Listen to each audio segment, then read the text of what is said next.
Hello, Just Jax here and welcome to my channel. Today I'm gonna enter the world.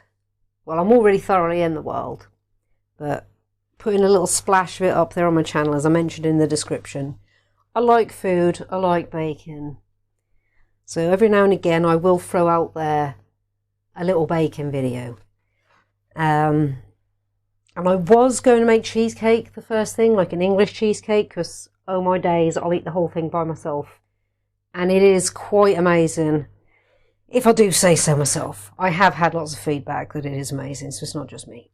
So we'll save that for another day. I've had a request to make carrot cake,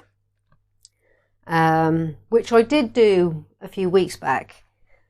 I have since pretty much eaten both of them all by myself. So I'm going to make some more so I can give some to family. So that's what we're going to do today. We're going to do a carrot cake. All what you can see in front of you is everything that we're going to be using. I will pop the recipe in the description as well as the instructions. I will say it as we're going, and if I remember I'll pop it up on the screen as well. So we will need self-raising flour, sugar, various spices of your choice. I choose mixed spice, ground cinnamon and ground ginger, so I love that combination. Carrots, walnuts, dates, again optional, you don't have to put dates or the walnuts in there, I just like them. Eggs, olive oil, milk, and for the topping some cream cheese and icing sugar. You will also need some baking tins. I use loaf tins. You can use like the old cake pans. Whatever you've got, you can adjust it to suit what you have. Wooden spoon for mixing, grater for the carrot. We will also need a jug and a whisk. I forgot to get those, so let me just grab them. There we go. Jug, whisk, and scales would come in handy. So I am going to clear the area a little bit because we don't need all of this here right now.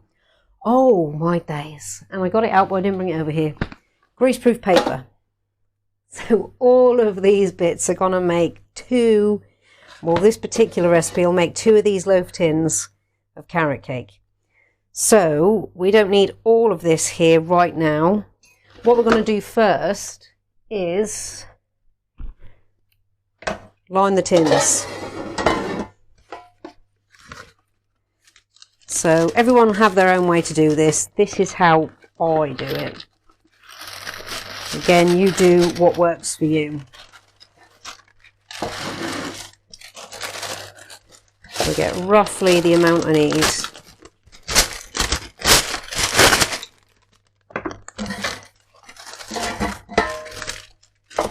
And then I make some creases using the bottom of the tin as the guide.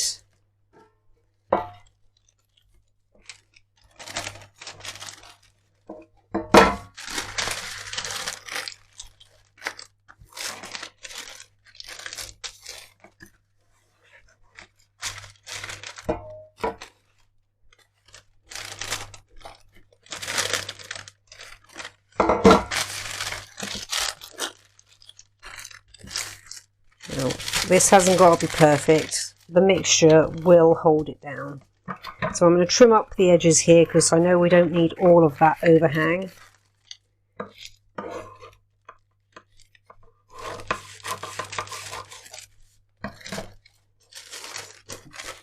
And I'm going to cut lengthways these bits down to the corners. They're just going to fold around and in for us. You'll see.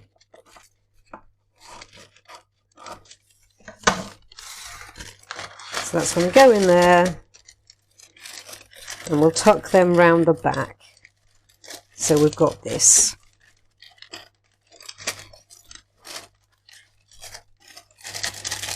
And that is going to be our lining. That will hold in place, and you can fold that over when the mixture's in. So I am just going to quickly do the second one. Right, that's both the tins lined. The oven is on 160 centigrade, no fan. 180 if it is fan.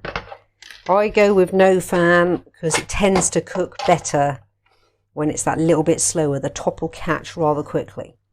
So first of all, we're going to get 350 grams of self-raising flour.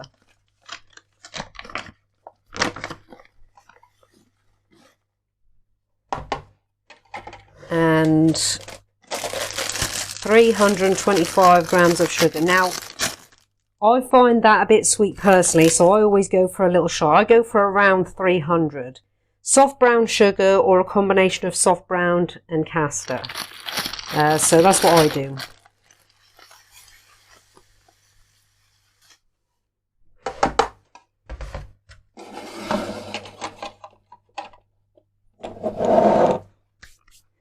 Now I'm going to put my spices in. You'll want roughly a teaspoon of each, but I tend to just go for what I like the look of. I like it quite spiced, so I put about 1.5 of each in. But again, you be the judge of what you want yours to be, or just go with straight up, like I say, 2 tablespoons of cinnamon if you don't want to get too adventurous, or you're not, or you're quite fresh to baking. Let's take the lid off that so it comes out a bit. Put a tiny bit more of the mixed spice in there.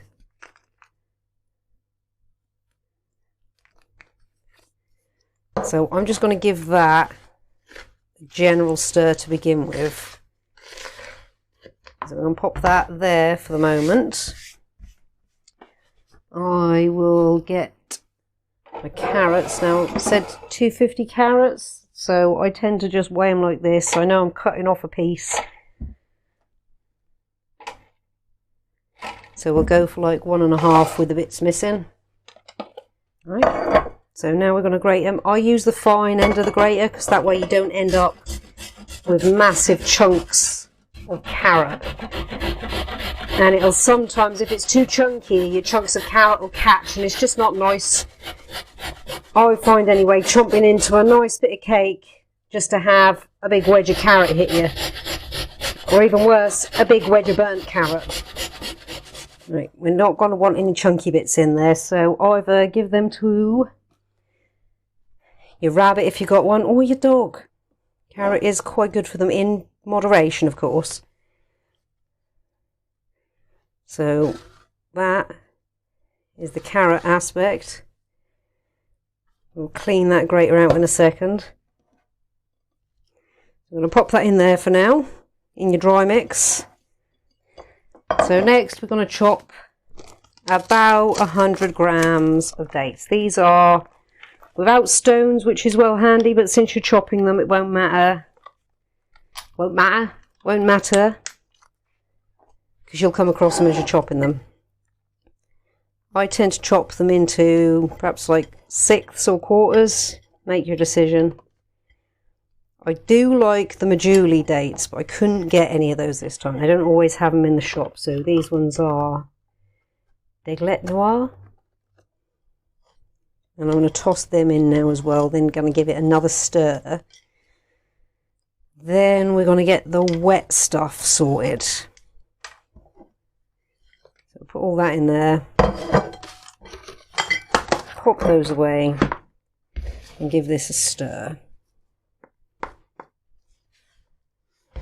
Right, I'm going to leave that, and it does smell lovely already. So I'm going to leave that on the side for a second, get all this out the way, get the wet stuff over here.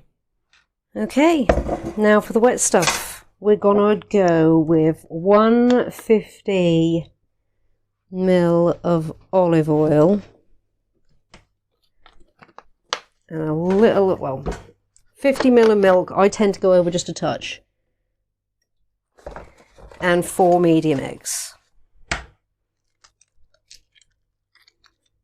Take that up there for now. I'm going to whisk this all up. Stick that whisk in the sink. And then we're going to mix this in here. Mix the wet and the dry.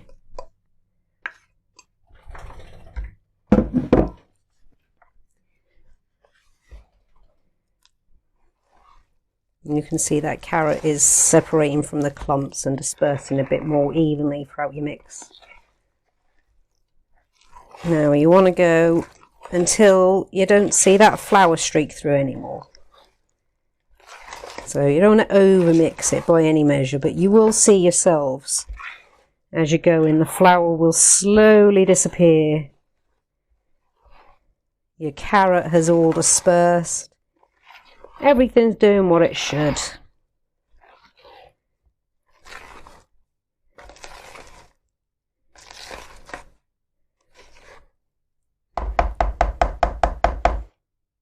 Looking good.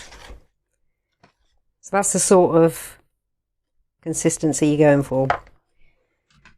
Okay, we're going to fill the tins up. Now to start off with, I tend to go a bit slow. I've noticed you're already fallen over, you're naughty. Just because if I pour it all in, it'll shift around. Go about there first. We want to go as close to half and half as possible.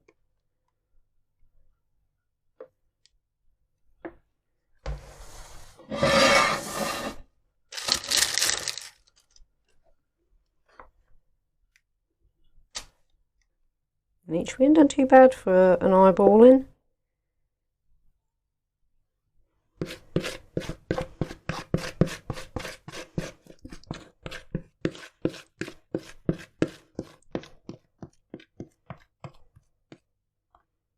Not too bad.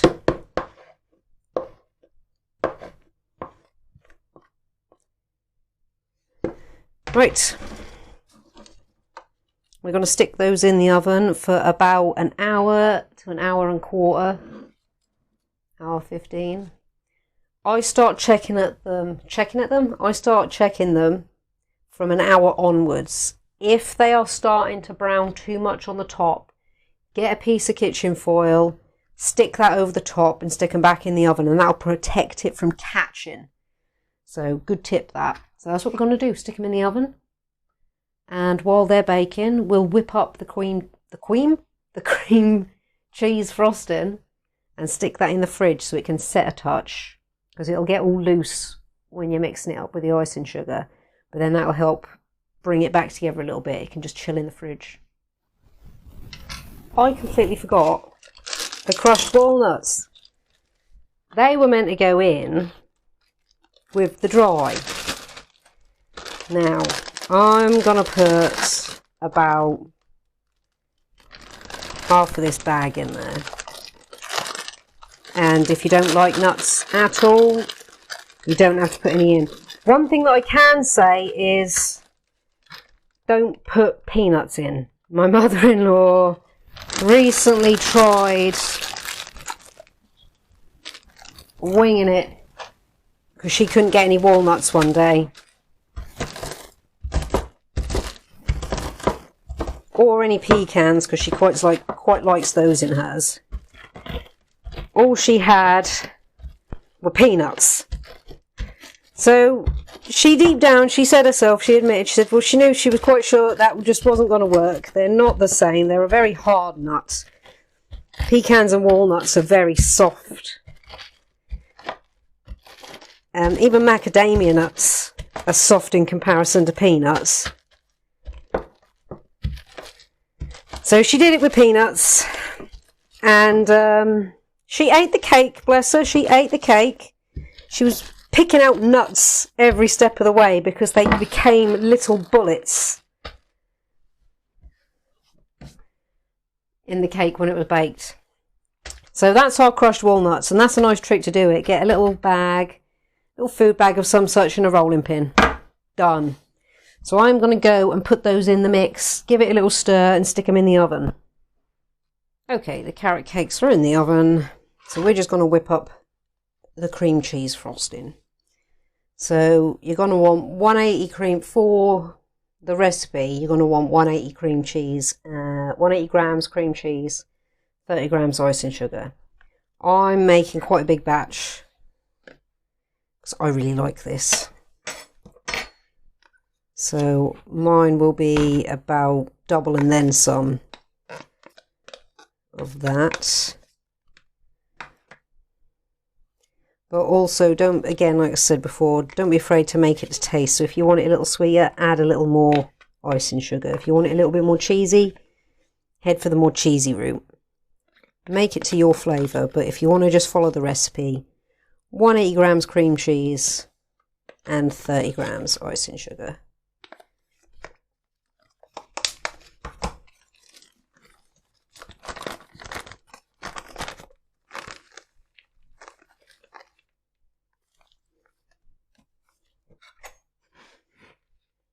And you can get away with mixing this with a spoon because it's not a big batch. And I find if you try and mix cream cheese and, well, icing sugar with anything with a whisk, it goes everywhere. I tend to, if I have to do that like I do with the cheesecakes, it's in really big batches then. I'll throw a tea towel over the top of the whisk and pinch it there, so it contains all the icing sugar. And also if you start really slowly, just like mixing it manually with the electric whisk before putting the electric whisk on. Let me just get another spoon for tasting. Keeping it clean after all, even though I'm just having this, we want to be pros. Tiniest bit more icing sugar. Right, and that is your cream cheese frosting. Nice and simple. Alright, the cakes are out of the oven. Gosh, look at them. So I've got a handy dandy expandable cake container / serving tray.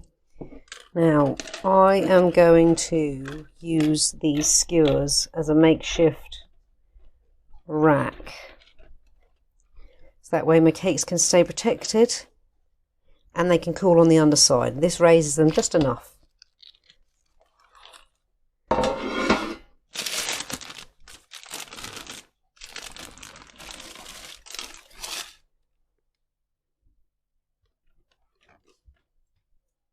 So there we go.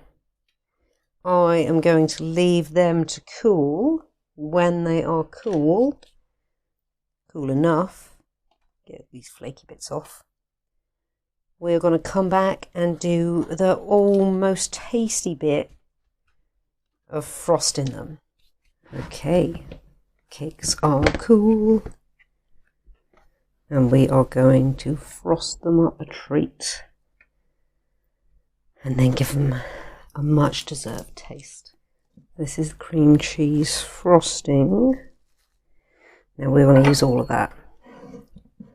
And if you quite like this like I do, you can always make up a little bit extra as and when. So you can pop a little bit more on your slice. How good is that looking? Pretty darn good, right? Best bit is yet to come, the taste test.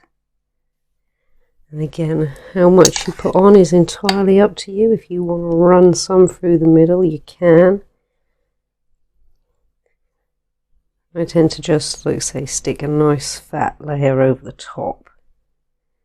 And if I fancy a little bit extra, you can whip up a smaller batch. And there we go.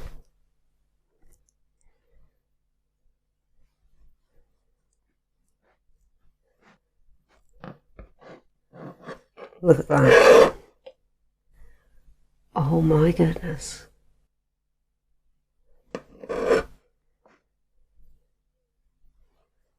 I'm not going in shy.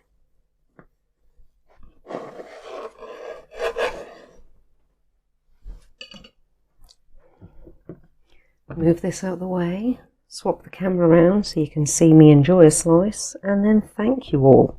Hello, Just Jax here. We have baked the cake, and now we are going to enjoy eating that cake. And oh my goodness, it looks so, so good. It smells so, so good. Does it taste so, so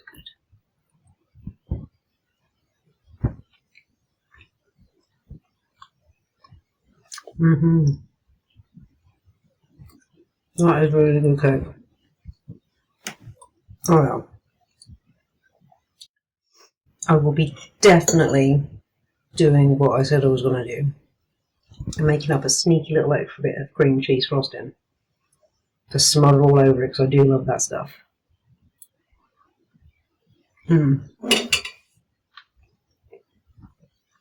So, so good.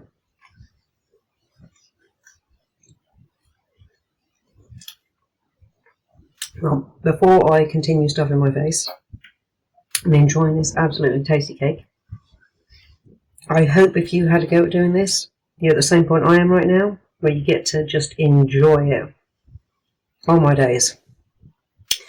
And that being said, before I finish this off completely, right here, right now, thank you all so, so much for stopping by and checking me and my channel out. I really do hope you've enjoyed this. I am loving being able to do this, and if I get to cook and eat at the same time as well as creating art, this woman's in a world of joy.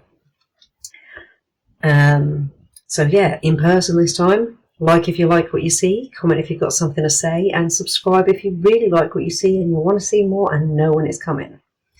Thank you all again so, so much. Take care, enjoy your cake, and see you in the next one.